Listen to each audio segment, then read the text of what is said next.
The crowd buzzed with excitement as one by one, the warriors of the village approached the god's axe. Their muscles strained, faces contorted with effort, but the stone refused to yield. Thorg watched, his heart pounding in his chest. He could no longer stand on the sidelines. The mocking voices in his head were a cacophony, drowning out all reason. His family's legacy was a chain around his neck, pulling him down into an abyss of shame. Without thinking, without asking permission, Thorg shoved his way through the throng of villagers.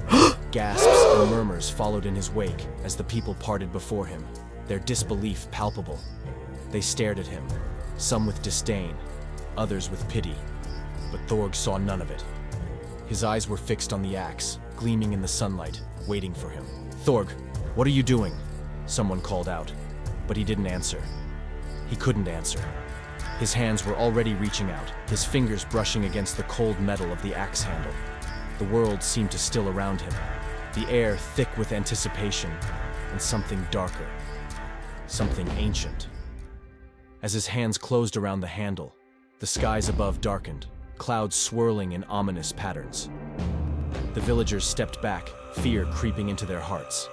Lightning crackled in the distance, and the first drop of rain fell, hissing as it hit the stone. Thorg's grip tightened. A primal roar tore from his throat as he heaved with all his might. The stone groaned, and for a moment, nothing happened. But then, with a blinding flash of light, the ground trembled beneath his feet, and the heavens responded in kind. Bolts of lightning struck the village, setting thatch roofs aflame, sending people scattering in terror. Thorg stood amidst the chaos, the axe in his hands, his eyes blazing with a newfound power. The storm within him had awakened. Things are really getting interesting, huh? It would mean a lot to us if you liked and shared the video.